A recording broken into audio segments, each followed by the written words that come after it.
Bon mes traders, j'espère que vous allez bien. J'ai 2-3 news aujourd'hui à vous faire partager. Il y aura un nouveau petit airdrop. Je vais vous donner des news pour le airdrop de Bitunix qui arrive la semaine prochaine. Donc j'espère que vous allez kiffer. Je vais vous montrer du coup le Bitcoin dans la zone qu'on est. Elle est vraiment assez intéressante. Je vais partager aussi le trade qu'on a sur Ethereum. Et ensuite on ira faire un tour sur le défi que je me suis donné.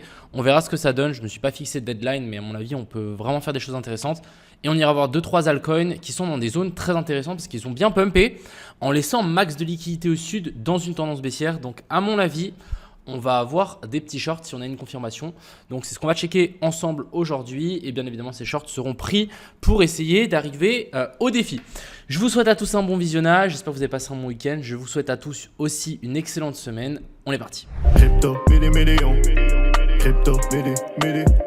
Crypto, million. Alors, avant de commencer, je tenais juste à vous dire ici, du coup, le airdrop de Bitunix se termine ce soir. Pour les gens qui ne se sont pas inscrits, vous pouvez toujours le faire maintenant avec le lien en description. Mais à partir de ce soir, je pense minuit, terminé.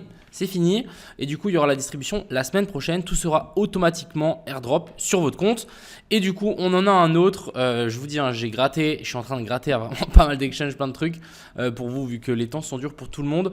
Ici du coup nouveau airdrop, n'hésitez pas juste à vous inscrire via mon lien, je mettrai le lien en description. Et pour les gens qui veulent potentiellement gagner 250 $, je vous mets aussi le lien du tweet, il suffit juste de RT, c'est pas plus compliqué, vous allez juste RT ce tweet là, vous n'êtes même pas obligé de participer si vous voulez juste gagner et participer pour gagner les 250 $. Donc il y a tout sur mon Twitter. Autre chose, je me suis lancé un autre petit défi, il y a quelques jours j'ai du coup déposé 3835 $ sur un de mes comptes BitGet. Actuellement je suis environ vers la zone des 6000 $, l'objectif ça va être d'arriver à 100 000. Du coup je vais bien évidemment risquer quand même pas mal à chaque trade, donc en 3% et 8%, peut-être je monterai jusqu'à 10%. On verra et l'objectif ça va vous donner un petit récap et review simplement de ma progression et voir si bien évidemment j'arrive à monter à 100 000 ou pas avec un risque pareil.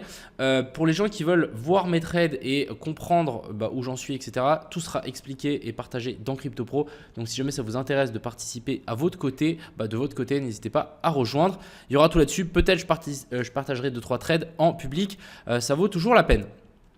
Autre chose, je trouvais ça très intéressant. Donc ici, il nous dit quand du coup un pêcheur ne veut pas aller à la mer, il répare ses filets et c'est la même chose pour le trading. Il y a des jours où simplement c'est pas conseillé de trader et vous n'allez pas trader. Donc le mieux c'est d'aller peaufiner, d'aller voir les derniers trades que vous avez pris, voir ce qui a fonctionné, voir ce qui n'a pas fonctionné et faire un petit peu d'analyse et améliorer finalement votre direction et vos trades. Alors, j'ai assez parlé de mon compte Twitter. Est-ce que j'ai autre chose à vous dire? Non. On va directement parler de Bitcoin. Je pense que c'est super important ce qu'on est en train de faire. Alors, il y a quelques jours, je vous ai partagé cette analyse-là. J'ai écrit mon plan pour aujourd'hui. Alors, aujourd'hui, c'est il y a 2 jours, mais il tient toujours. Ça a pris plus de temps. Je me suis dit, étant donné que là, déjà, le Bitcoin est dans une tendance baissière. On est remonté chercher la Fair Value Gap en daily et la zone OTE en grosse time frame. Ici, pour moi, on a vraiment eu formation d'un top avec Turtle Soup ici, Judas Swing dans la zone de Fair Value Gap. Ensuite, on se fait rejeter et là, on a bel et bien fait un cos baissier, donc continuation de la structure baissière. Ça ne m'étonnerait pas qu'on remonte un petit peu, qu'on vienne récupérer la zone de Fair Value Gap en M15 et en H1 vers la zone des 85 000, 85 500 et ensuite on descendra plus bas. Actuellement, le Bitcoin, c'est exactement ce qui s'est passé. On a eu du coup cette petite remontée. Vraiment, ça a pris du temps, hein. Vraiment, là on le voit bien. On est remonté et là, qu'est-ce qu'on est venu faire? On est déjà venu toucher la Fair Value Gap en H1. La zone de Fair Value Gap en M15, elle est toujours pas touchée et on est venu sweep le high. En plus, on fait ça un dimanche. Donc, en général, quand on fait ça un dimanche, qu'est-ce qui se passe? C'est souvent un fake move. Donc, maintenant, l'objectif, ça va être d'être patient. Vraiment, il va falloir vraiment être patient. Et il va falloir attendre une inversion structure. Comme vous le connaissez, c'est on veut un boss et on veut un cos avec une touchette d'une zone intéressante. Pour moi, la zone intéressante, ça peut être ici la Fair Value Gap en M15. Pourquoi pas tirer aussi un Fibo depuis là à là? Voir la zone des 68 exactement sur la zone des 85 200 pour potentiellement prendre un short.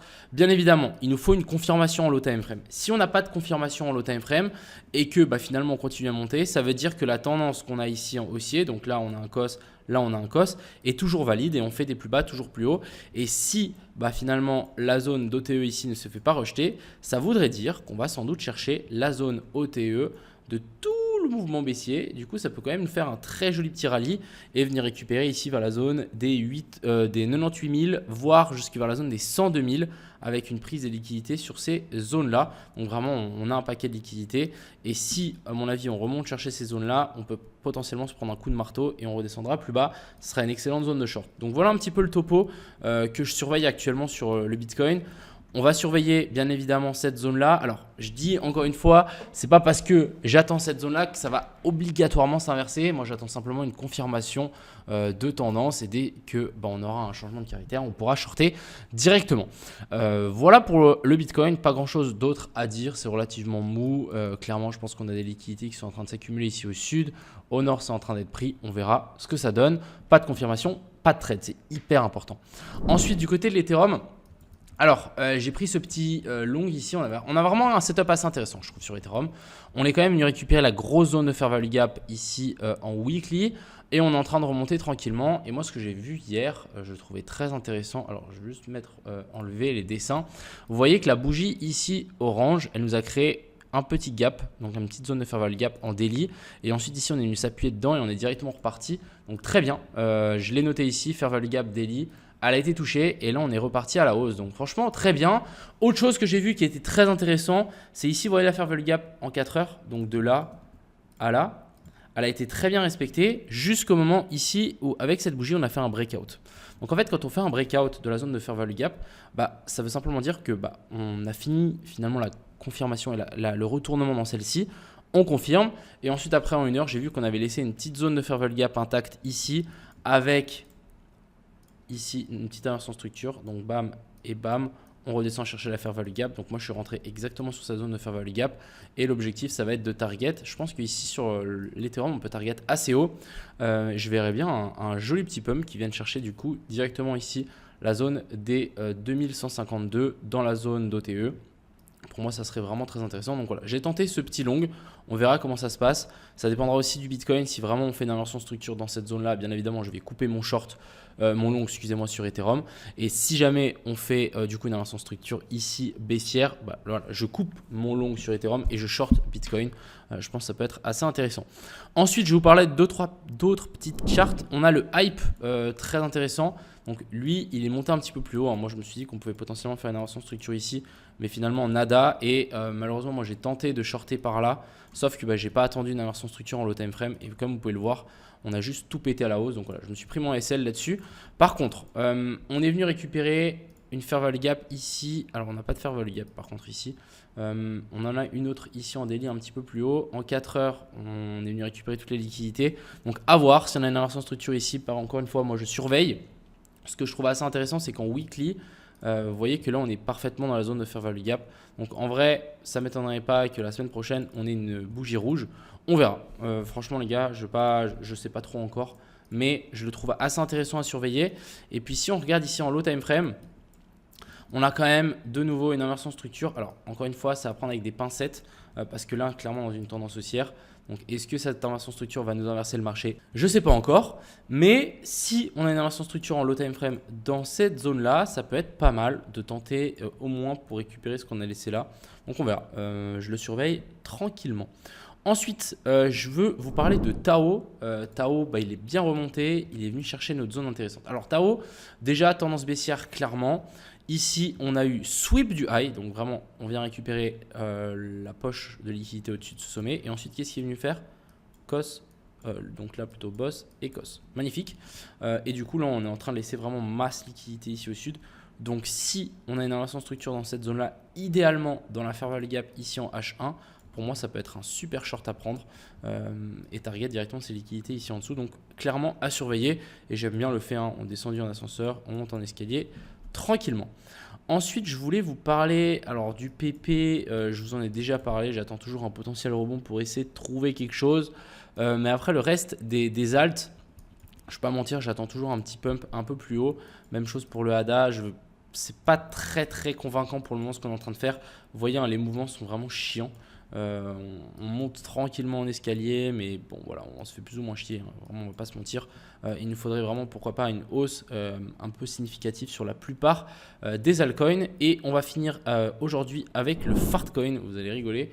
Pour vous expliquer un petit peu ce qu'on est venu faire, parce que j'aime beaucoup la pattern qu'on est venu faire ici et comment finalement on aurait pu trader. Alors moi je l'ai analysé aujourd'hui, c'est la première fois que je l'analyse et je me suis dit ok, ça peut être intéressant de regarder un petit peu avec vous pour voir si on n'a pas essayé de voir une inversion structure, comment on aurait pu trader ce niveau-là et ce mouvement.